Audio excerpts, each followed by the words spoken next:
En Nueva York, judíos antisionistas salieron a las calles a protestar contra el festival anual sionista que se desarrolla en esa ciudad estadounidense. Los manifestantes acusan a Israel por apoyar el terrorismo y a las guerras en el mundo árabe. Los sionistas y sus partidos celebran en Nueva York el 60º aniversario de la creación de Israel. Este año, judíos antisionistas manifestaron su rechazo a este evento, de manera que la ocasión no quedó libre de enfrentamientos. La gente debe pronunciarse contra nuestra desastrosa política exterior en el Medio Oriente. La mayoría de los estadounidenses están hartos de esta estupidez en la que nos involucraron. La actitud de los judíos ortodoxos se mantuvo firme. No ha cambiado desde el nacimiento de la idea de la identidad sionista en Israel. La agudización de las guerras del Medio Oriente y la participación directa e indirecta de las autoridades israelíes en esa región aumentó su preocupación. Estamos preocupados por los judíos y los pueblos del Medio Oriente. Israel es una verdadera catástrofe, no solo sobre los palestinos, sino también sobre el pueblo judío. Algunos resaltaron el abierto apoyo de los sionistas a las organizaciones terroristas en Medio Oriente.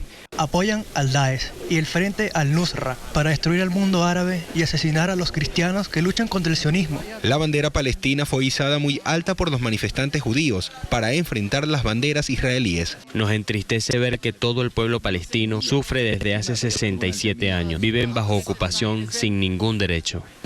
A pesar de los intentos de la policía estadounidense de aislarlos, estos se mantuvieron firmes en sus denuncias. Audacieusement, ils se prétendent représentants et porte-parole de tous les juifs. Le sionisme est un attentat contre l'identité juive.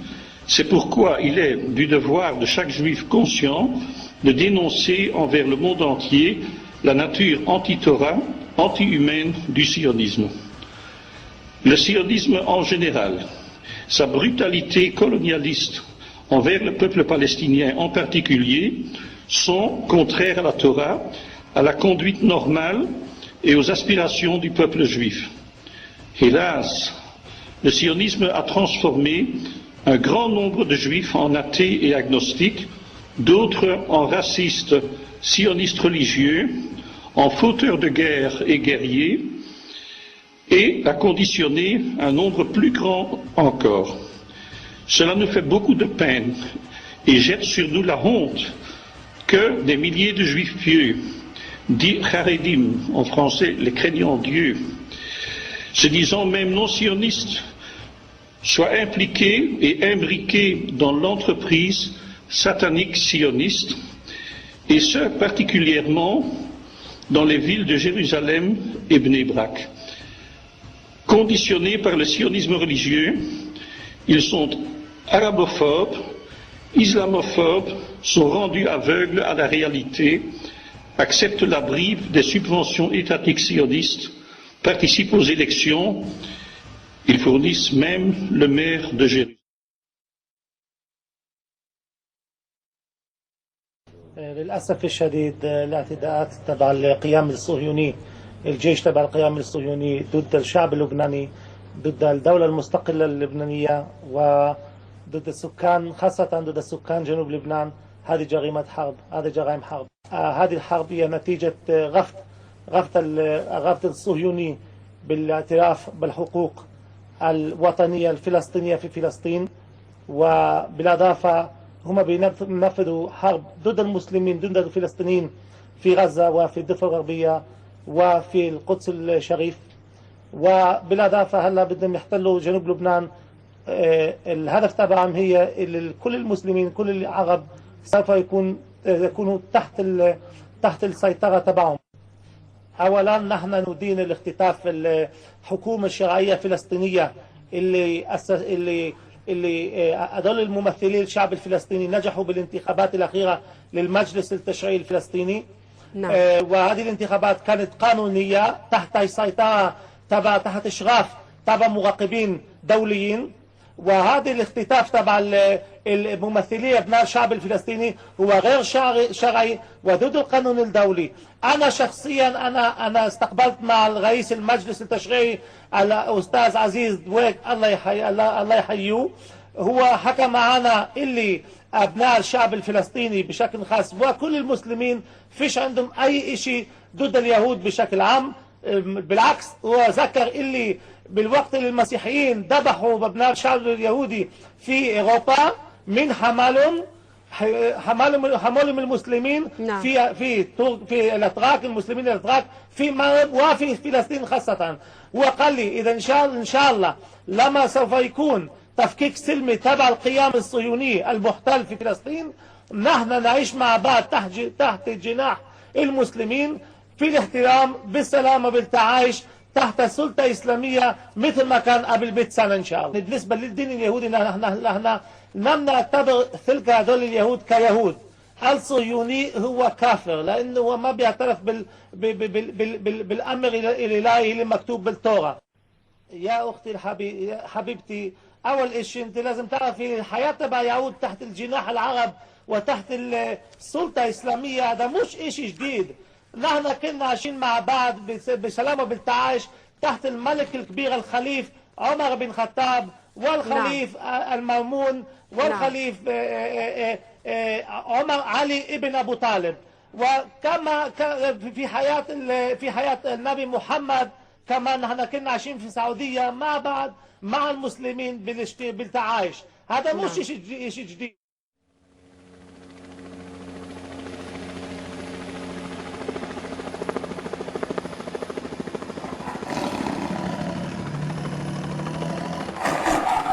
Shalom, I'm here in Amsterdam with Rabbi Antebi, Joseph Antebi. Thank you for inviting me into your home. And first of all, we want to talk about Zionism and your view on it and Israel, and you have been to Israel recently. But let me start with a question: are you not afraid to invite a German into your home, who's, if you look me up into the internet, who is supposed to be anti-Semitic? A Jewish person should be afraid of the Almighty, and there is no special reason to be more afraid from you than other people. The expression anti-Zion as Semite, is it being used by, actually you are critical to the Zionism, anti-Semite, is it used by Zionism to reach certain goals? No doubt about this. For every human who will think a little about the attitude and the way they express themselves about these matters, that using anti-Semitism in context of European lands is to achieve goals, and especially those goals who linked to the Second World War. Right. But let's maybe first introduce yourself, where you come from, and yeah, have you always lived in Amsterdam, or? No, I've been born in Jerusalem. I'm a Palestinian Jew. My grandfather was born like his father in Hebron. He's from my mother's side. And my father was born in the old city of Jerusalem.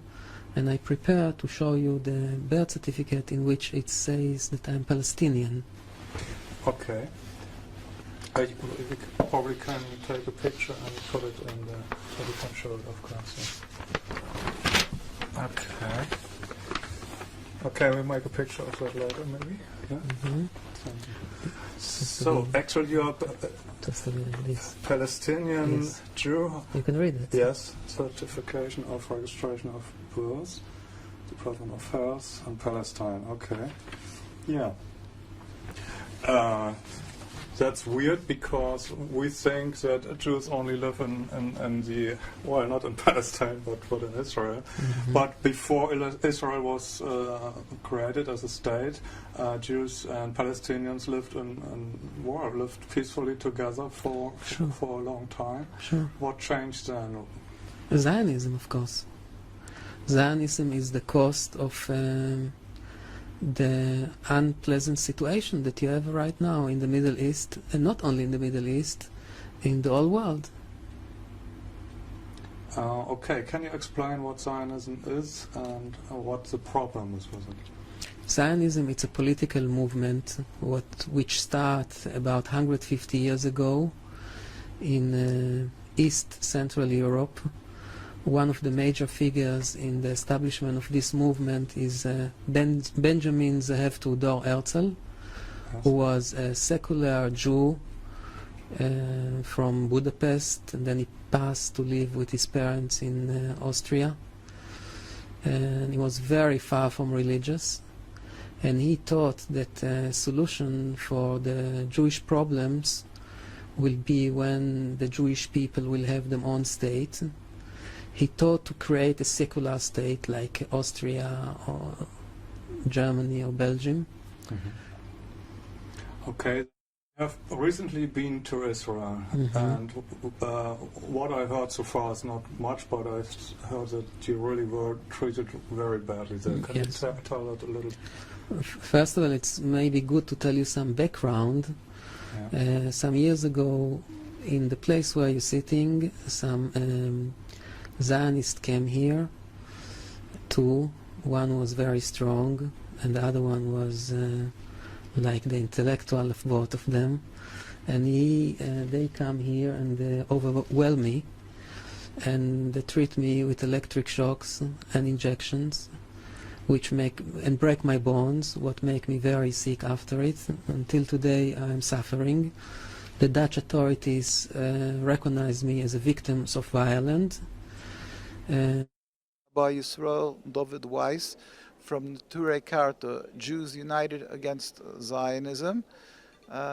We came with a delegation of rabbis here to this global conference for Palestine, for Free Palestine, and this is basically a great opportunity to be at such a phenomenal gathering. This conference, and this we hope will be a catalyst for a Free Palestine, that they should understand that they were duped, they were fooled by the Zionists, and that it's not true what they're saying they represent Judaism.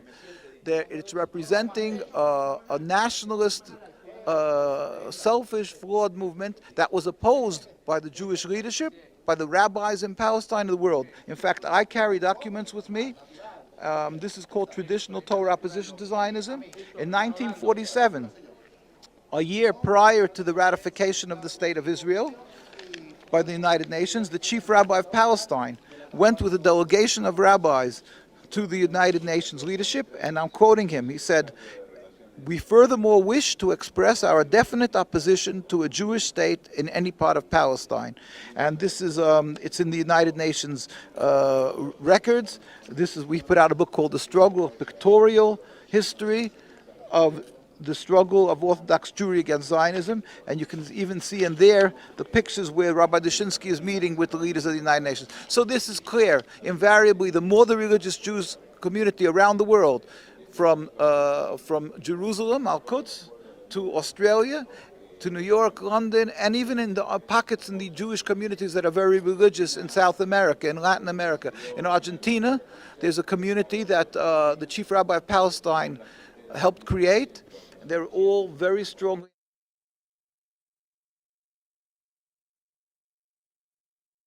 Of course, I don't have to get into what they're doing to the Palestinian people, what they're doing to the people in Gaza, which is in the news every day. Unfortunately, not enough in the news. But the people are in a critical state in Gaza. They are dying. They are dying because they cannot get to hospitals. They are dying because they don't have proper medication. They don't have food. They don't have water. They have soiled water. They have water that is contaminated, all because Zionism is conveying a message and portraying itself to the world as some godly force that is simply being threatened by inhumane people, the Palestinians. We have a secret to reveal to the world. Jews have been living with Palestinian people and with Muslim people throughout the world for hundreds of years with any human rights groups to protect us.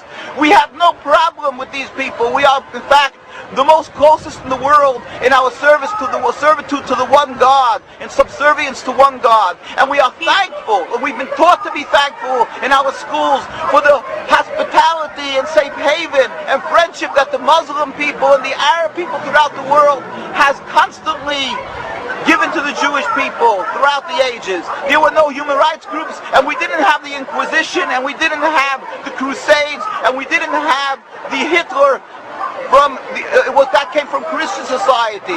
And yet people don't say that the Christians are that we cannot live together. Why are they doing this, vilifying the Muslim people? It's because a simple base goal of the Zionists, a ploy in order to be able to intimidate, in order to squelch any opposition to their flawed political movement, their rebellion against God, by having the so-called civilized world throughout the world believe that the Muslims are people that you cannot live side by side with, and therefore whatever they do to the people in Gaza and in the West Bank of Lebanon is justified. We are here to announce to the world they are simple thieves and they are rogues. They are evil in their actions. They are doing things that is against God. What's called inhumane is by us called against God. Every action that they're taking, the whole concept of taking over Palestine, this is expressly forbidden in the Torah. I'm a witness. I know the Arabs are very good. No problem till the Zionist movement starts. My grandmother tell me before the Zionist movement starts, they babysitting each other, the kids. They bar off and watch each other like brothers, like brothers. The idea of Zionism to take away the land from the Palestinians, from the Arabs, is starting the whole fighting. Not Arabs the problem, not Jews the problem, not Judaism, not Muslim, only Zionism.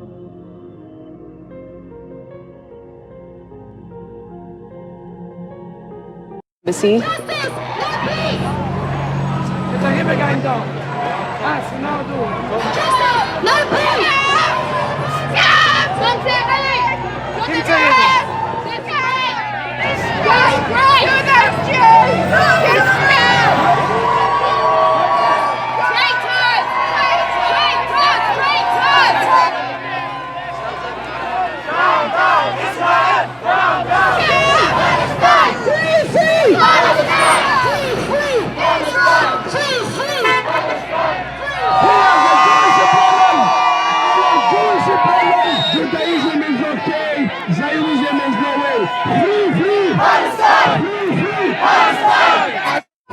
Palestine is an Israel-free zone. When I spoke to people on the other side of the street, they were calling you guys extremists. They can call whatever they want. Everybody can say if anybody, he's an extremist.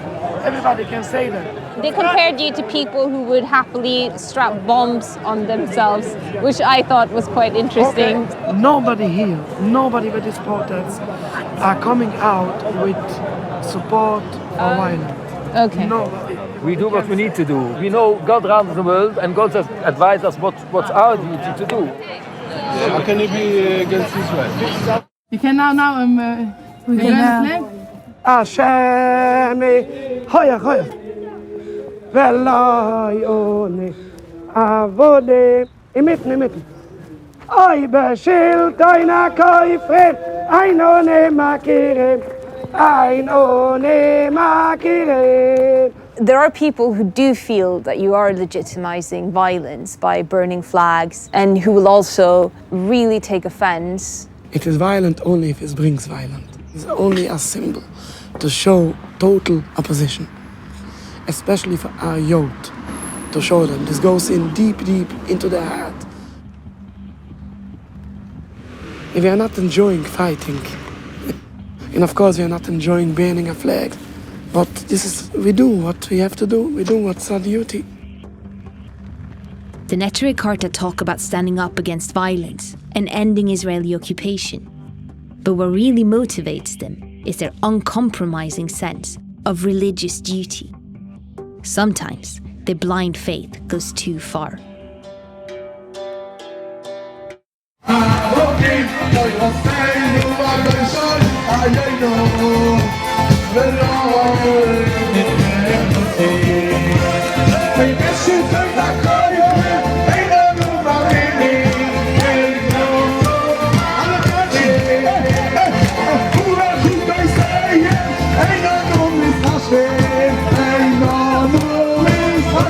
Alle Patschen, welche Kinder kaufen, einer nur mal wenig.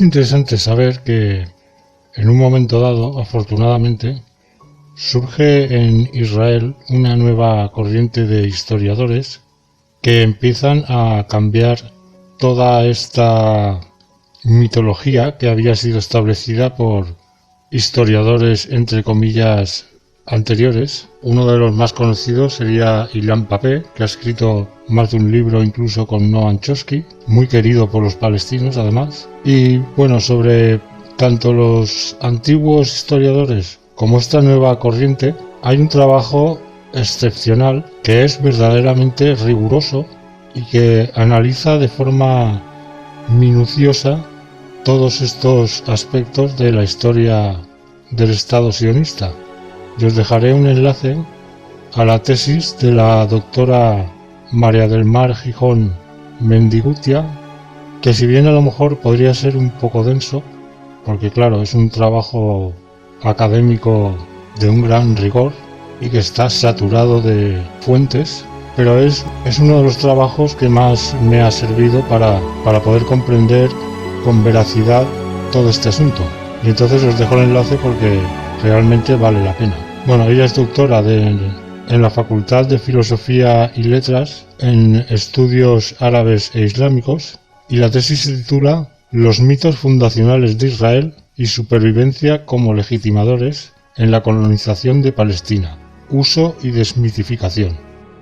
Sin embargo, dado que lo tengo a mano, voy a poneros unos pequeños extractos de una charla o conferencia del historiador o profesor de historia israelí Shlomo Sanz en la presentación del libro que estaba a punto de sacar de la invención de la tierra de Israel. Previamente había escrito La invención del pueblo judío con el objeto de terminar con determinados mitos. Curiosamente, este primer libro que escribió estuvo 4 semanas de bestseller en Israel, algo que sorprendió incluso a él bastante, porque claro, lo que más recibió son pedradas, ¿no? Y bueno, este hombre se define como alguien muy radical, digamos, de cara a lo que es la historia, y por eso escribió el anterior tanto como este que estaba presentando en la conferencia, pero sin embargo también se considera una persona muy moderada políticamente hablando, y por eso él es partidario de la solución de 2 estados, de un estado de Israel, pero que no judío, sino un estado normal, y otro para los palestinos donde tengan sus derechos y tal, ¿no? En todo caso, este sería, por ejemplo, un sionista, pero con el que se puede hablar, ¿no? Con una cierta lucidez, digamos. Y entonces, a continuación, os pongo unos pequeños extractos extremadamente interesantes sobre esta charla que vale la pena. I want to deconstruct, to decompose the idea of an ethnic, of a race that a lot of people, a lot of students around me believe in it. I didn't think about the land in the first book because I'm not so clever, and I didn't understand at the beginning the insistence of the Jewish people is because people have lands. Religion don't have lands. It's very simple, very banal. And then, because of Simon Schama and a lot of other Israeli Zionist historians, I decided to write the second Terminator, Terminator 2, about the land. Now, a few things I knew before. I knew, as you mentioned very nicely, that the Jews 2,000 years ago didn't want to go there. And today, I begged Woody Allen to come to live with me in Tel Aviv. But he preferred the Goys. Woody Allen, yeah? Mm-hmm. Now, not in the past and not in the present, Jews didn't want to go to Palestine. They didn't want to go to Palestine because Judaism, the place of Palestine in Judaism, is not at all the place of Palestine in Zionism. There is a deep, deep contradiction between Judaism and Zionism. In some way, Zionism is a kind of opposition, a complete opposition against Zionism. And the fact is, when Herzl established the Zionist movement, all the Jewish establishment, Orthodox, Reform, Conservative, were against Herzl. You know the Lubavitch today, that are very, very Zionist, very nationalist, very patriot. But the great rabbi of Lubavitch in the beginning of the 20th century was one of the first anti-Zionists in the Jewish establishment in the Russian Empire. To give you one little story. You know, Herzl wanted to unify the first Congress of Zionism in Munich. How is it in English? Munich. You know, Basel was a little city in Switzerland. He wanted in Munich.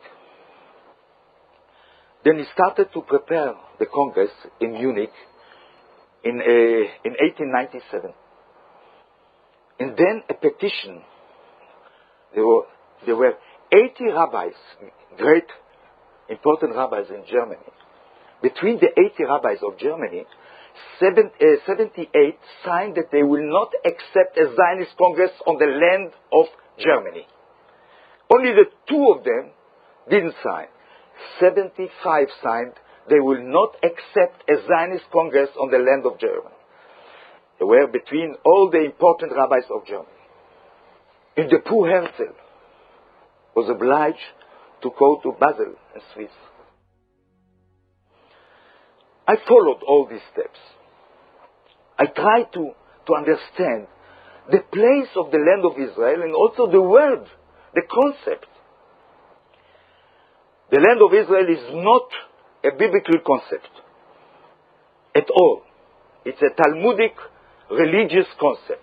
It's not a geopolitical concept at all. Only Zionism took this concept and built of it a notion of a homeland. At the back, who was this woman. Woman at the back. Right. The question of the two things: the land and the people. The Jewish people have a very clear identity, whether they're secular, whether they're religious, whether they're in Israel or in the diaspora.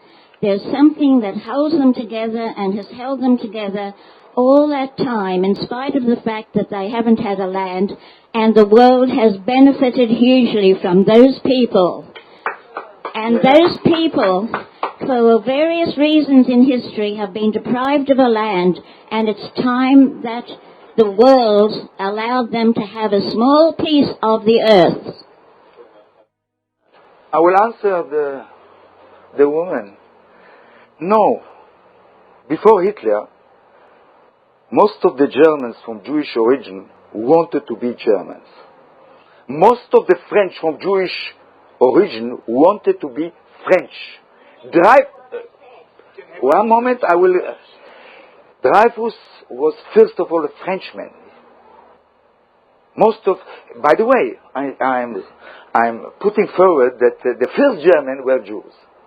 The first French, really, because they were in the cities, because they were not peasants, they were the first people that belonged to the national culture in Germany in French. Okay?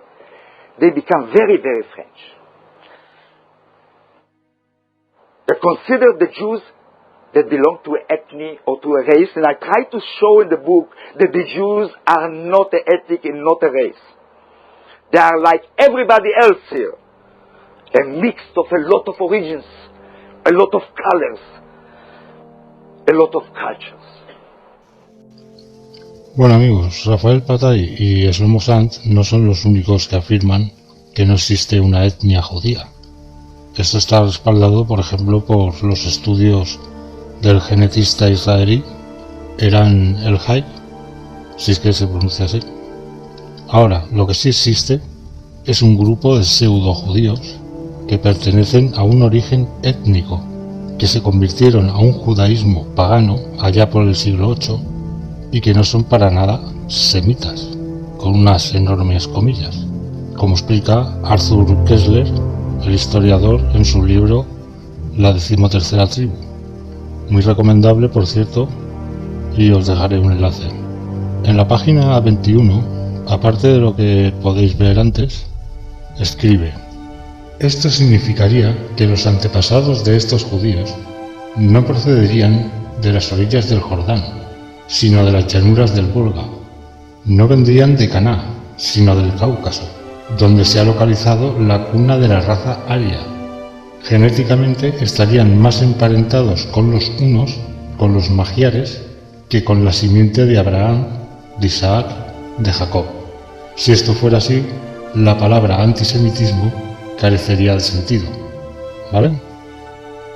Y en el capítulo 2, titulado La conversión, en la página 70, explica: sin embargo, todas las fuentes hebraicas y árabes, a pesar de su diversidad en cuanto a los detalles, recogen el razonamiento anteriormente expuesto. Citemos de nuevo a Buri. No podemos dudar de que el soberano fue impulsado por motivaciones políticas cuando adoptó el judaísmo. Abrazar la fe de Mahoma habría significado depender espiritualmente de los califas, que intentaban imponer su religión a los cázaros, e inclinarse por el cristianismo implicaba el riesgo de pasar a ser un vasallo eclesiástico del Imperio Romano. El judaísmo era una religión honorable que poseía libros sagrados respetados por cristianos y mahometanos. Abrazarlo significaba elevarse por encima de los bárbaros paganos y asegurarse contra las intervenciones del califa o el emperador. Pero junto a la circuncisión no adoptaron la intolerancia al culto judío.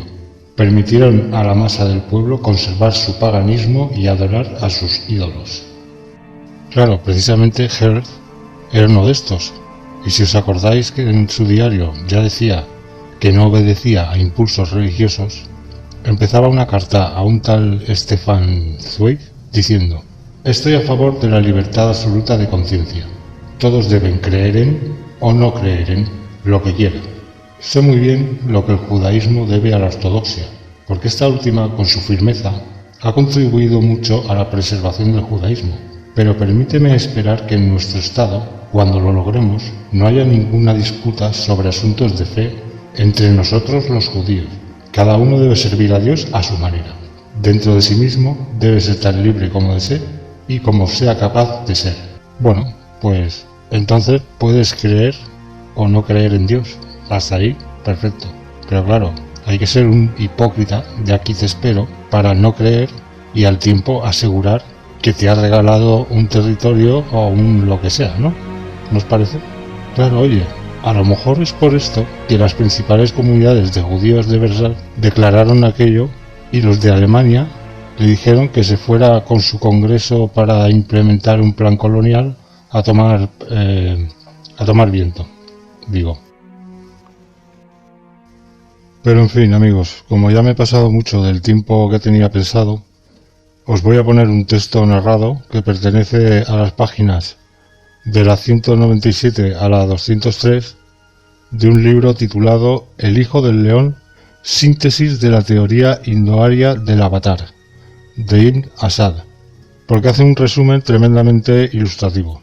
Este vídeo ha sido el motivo final que ha hecho que me decida a subir el vídeo en esta otra plataforma, porque ha sido eliminado del YouTube al menos 3 veces. Y al ir a comprobar los enlaces que os iba a poner para recomendarlo, me he encontrado una vez más con esto, que se lo han cepillado. Y queda ya en total evidencia que este vídeo que yo estoy haciendo en YouTube no tiene algún futuro a ningún plazo. Porque como todos sabemos, cualquier crítica al Estado sionista automáticamente se tilda de discurso o incitación al odio como pretexto para perseguirlo y arreando que es gerundio. Si bien iba a poner un pequeño resumen y recomendaros el vídeo, pues ahora pues lo pongo entero, dadas las circunstancias, y con ello me despido. Muchas gracias por vuestra atención y recibid un cordial y afectuoso saludo. Hasta otra.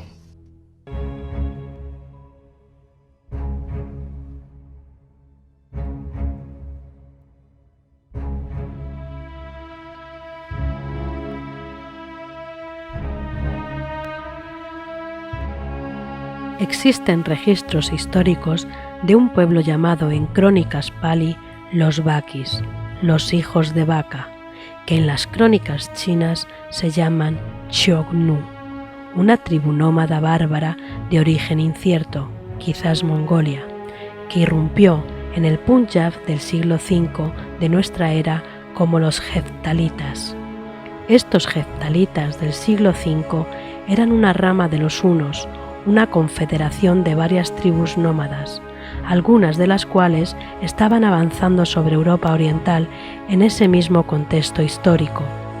Sobre estos Heftalitas que estaban en Persia y el Indostán no se sabe mucho sobre su repentina y absoluta desaparición. Hubo una guerra hacia mitad del siglo VI que puso en acción a las tropas de la alianza turco-persa del rey Khosrau en lo que pudo ser un posible genocidio heftalita, que situó el río Amu Daria y su antigua desembocadura en el mar Caspio como frontera de las dos superpotencias militares del momento. No se sabe cuántos heftalitas sobrevivieron y a dónde huyeron tras su holocausto en Persia e India, pero no pudieron ser pocos, pues era una comunidad importante, nómada, guerrera, mercenaria, con más que demostradas credenciales para la supervivencia en situaciones adversas. No pudieron quedarse en la zona sur persa, sino en el área turca, al norte de las fronteras políticas formadas a ambos lados del mar Caspio, al este por el río Amu Daria y al oeste por la cordillera del Cáucaso. Menos de un siglo después, en ese mismo contexto geográfico y con una estrecha relación lingüística e idiosincrática con el pueblo Xiongnu, hijos de vaca, aparece en la misma región del Cáucaso Norte, donde solo pudieron exiliarse los Xiongnu, un pueblo de repentina aparición, tan misteriosa como la desaparición de los heftalitas. Eran los házaros. Estos házaros seguían siendo un pueblo bárbaro, nómada, y vivían de la guerra de los otros y del comercio en la ruta de la seda. Religiosamente seguían los cultos típicos de su origen étnico, un chamanismo nómada en donde se integraban rituales de sacrificio sanguinario y brujería. Era esa religión de la guerra propia de esta gran familia étnica, compartida a grosso modo con los hunos, los samoyedos, los mongoles y pueblos con unos mismos rasgos culturales del llamado Ciclo del Este. Sin embargo, a pesar de ser un pueblo culturalmente pobre, el poder de los házaros se expandió considerablemente a lo largo del siglo VII, gracias a la explotación y el saqueo de la ruta de la seda y a la función política que una cristiana Bizancio extrajo de este ya reino de Cazaria, el cual había extendido sus fronteras hasta la región ucraniana de Crimea, con la ayuda bizantina. Cazaria servía de barrera entre el amenazante califato omeya, que en este siglo estaba en expansión, y una Bizancio que no tenía grandes problemas en aliarse con estos misteriosos paganos llamados los házaros, que se dividían en dos grupos, los akkazaríes y los karazaríes, en una extraña división tribal cuya naturaleza dual nadie ha conseguido explicar. Sin embargo, esta alianza bizantino-házara no la veían con buenos ojos las autoridades religiosas cristianas. Por eso, la Iglesia Oriental presionó para que el emperador bizantino, ya con sangre házara, Constantino V, apodado por los griegos ortodoxos como Coprónimus, el mierda, convencería a Cazaria para convertirse al cristianismo. El rey házaro, Bulán, tuvo una solución a este conflicto religioso que obstaculizaba la alianza política.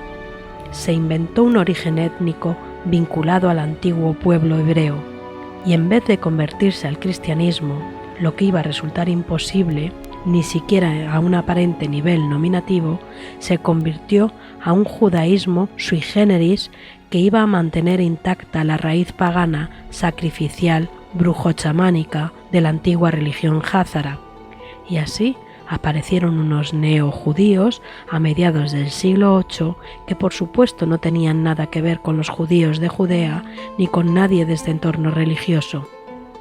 La pobre cultura házara adoptó el alfabeto hebreo, cambiaron sus nombres en antiguo turco házaro por nombres más o menos judíos. Por ejemplo, el rey Bulán pasó a llamarse rey Sabriel, y se presentaron religiosamente como descendientes del Noé bíblico para mejorar la alianza cristiano-házara contra el Islam. Los házaros fueron los mercenarios que el imperio bizantino usó para hacer frente al califato en su frontera. La alianza cristiano-házara funcionó a la perfección en el terreno militar, aplastaron a los árabes en varias ocasiones, pero también en lo social, hasta el punto de que el nómada pueblo házaro hizo de Europa Oriental su nueva patria, la que jamás había tenido. Esa misma y fraudulenta alianza de la Europa cristiana con los neojudíos házaros se extenderá hasta el día de hoy. Ya con Khazaria desintegrada como Estado, los házaros neojudíos desarrollaron un nuevo fenómeno religioso en la Europa oriental, basado no tanto en la Torá, sino en un Talmud de formulación reciente y fraudulenta, y no tanto en el idioma hebreo, sino en una nueva lengua, el Yiddish, una lengua eslavo-germánica que adopta el alfabeto hebreo. Este neojudaísmo europeo se hace llamar Askenaz, y se convierte en la religión de una comunidad házara nómada que se adaptará como élite comercial en los reinos cristianos orientales primero y occidentales después. La influencia que los házaros alcanzan a tener en ciertos reinos europeos llega a incomodar a varios tronos. Esta expansión migratoria y social del pueblo házaro es advertida por ciertos gobernantes cristianos, como Luis II de Baviera en el siglo XIII, Luis I de Hungría en el siglo XIV y varios reyes de Francia, reinos germanos, Holanda, los reyes católicos en España en el siglo XV. Todos ellos emitieron leyes de expulsión de los neojudíos fuera de las fronteras de los respectivos reinos. En el siglo siguiente, el siglo XVI, prácticamente todos los estados aplican leyes parecidas para una comunidad extranjera ciertamente astuta, muy bien dotada para las ciencias políticas y que en unos pocos años manejarán todos los reinos europeos a su antojo e intereses. La cuestión judía había nacido en Europa y, como se puede comprobar, esta cuestión no tenía ningún trasfondo religioso a pesar del nombre. Este éxito definitivo de los neojudíos en su toma de poder europeo cristaliza en 1694 con la fundación del Banco de Inglaterra e inaugura un siglo con varias misiones políticas para los házaros neojudíos, basadas todas ellas en su movilidad internacional, sin un país propio como sede. Actuaban de forma metaestatal como prestamistas de diferentes reinos y reyes cristianos que ya se habían plegado a unos intereses que sentían como propios. Así, una dinastía de usureros askenazis afincada en Alemania, como los Bauer, conocidos después como los Rothschild, se sitúan a finales del siglo XVIII como agentes de confianza de los principales príncipes de Europa. La intromisión de los neojudíos no se queda en el plano político. Ellos saben desde su alianza con el Imperio bizantino que la Iglesia suponía ser su gran enemigo potencial, pues ella era consciente de la impostura y el auténtico origen y misión de estos mercenarios nómadas. Por ello, se inicia una campaña de destrucción eclesiástica y de infiltración en la institución católica, condensada en las agrupaciones masónicas del estratega político Adam Weishaupt. Estas intrigas explotan en una revolución francesa, a medida de los intereses de los banqueros centrales y la masonería askenazi. Simultáneamente, el prestamista Nathan Meyer Rothschild se muda a Londres para 10 años después convertirse en el dueño y señor del Banco de Inglaterra. Jacob Rothschild se instala después en París y hace esencialmente lo mismo con el Imperio francés. Al otro lado del Océano Atlántico se inicia una guerra con los independizados Estados Unidos de América, que culmina con la expansión del Imperio Rothschild bajo la forma de la fundación de la Reserva Federal Norteamericana. Durante el siglo XIX, el poder de los neojudíos se había desbocado hasta límites que nadie podía haber imaginado, pero esto era solo la antesala de una toma de poder absoluto, desarrollada durante todo el siglo XX.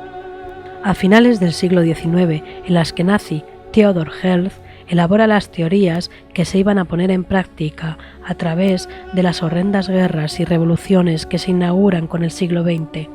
Se trata del sionismo, el movimiento político que busca un regreso fraudulento a Palestina de un pueblo que jamás estuvo allí. Un año después de la fundación de la Reserva Federal, se declara la guerra que culminará en una institución internacionalista controlada por los sionistas, Sociedad de Naciones, actualizada después como ONU, que trabajará en el subterfugio para espolear otra gran guerra 20 años después. La Segunda Guerra Mundial supone un catalizador de los planes sionistas. Finalmente, se declara el Estado moderno de Israel en 1948 y se divide el poder del mundo en dos bloques de gobiernos controlados por los neojudíos. Estos dos bloques desarrollarán una escala bélica y tecnológica sin precedentes en la segunda mitad del siglo XX, en una revolución absoluta del control militar y social que nos lleva a la síntesis del momento presente. Tras el colapso soviético y una teatral Guerra Fría, usada como pretexto para el desarrollo bélico-tecnológico más allá de las estrellas, vemos ya en pleno siglo XXI como dos entidades házaras, dos fuerzas hermanadas racial y espiritualmente, gobiernan el mundo en su totalidad bajo un régimen tiránico de control bancario y militar.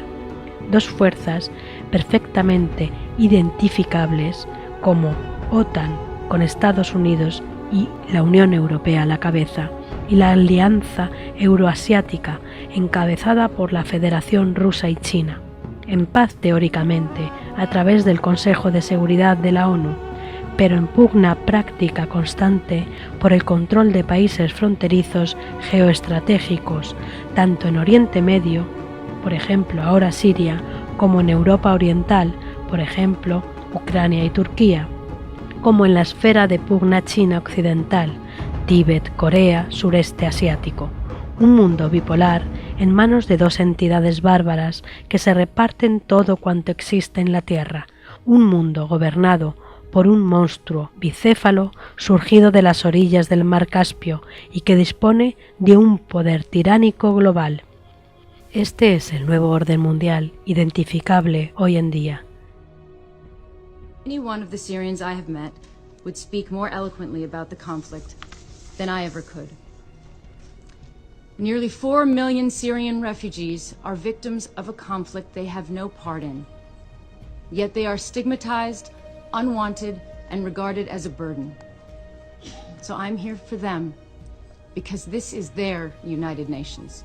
International humanitarian law prohibits torture, starvation, the targeting of schools and hospitals. But these crimes are happening every day in Syria. The Security Council has powers to address these threats to international peace and security. But those powers lie unused. The UN has adopted the responsibility to protect concept, saying that when a state cannot protect its people, the international community will not stand by. But we are standing by in Syria.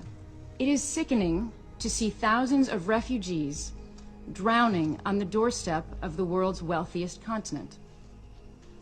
No one risks the lives of their children in this way except out of utter desperation. If we cannot end the conflict, we have an inescapable moral duty to help refugees and provide legal avenues to safety.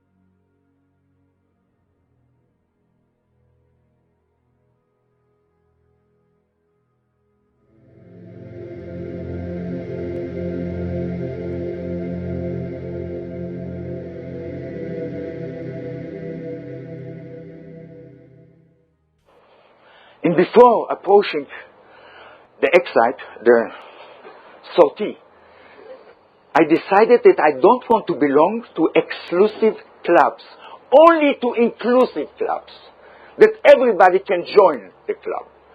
Why I decided? Because I came from a Jewish background, and I know very well the history of the Jews in the 20th century. I don't want to belong to your secular Jewish club because it's an exclusive club and not an inclusive club. And there are a lot of many that want to join the club today. Now, not only this, I am living in a state that defines itself as a Jewish state when 25 of the people there, the citizens, are not Jew. I cannot accept it. Especially that I'm privileged there. My Palestinian-Israeli student, Israeli citizens, has not the privilege that I have. Now, if you are from a Jewish origin, you can come tomorrow to Israel. In 3-4 days, become an Israeli citizen, coming back to London, and feeling that this little land is your land, but it's not the land of my student, Palestinian student, Israeli citizens. Not at all. I cannot accept to belong to your exclusive club. Sorry.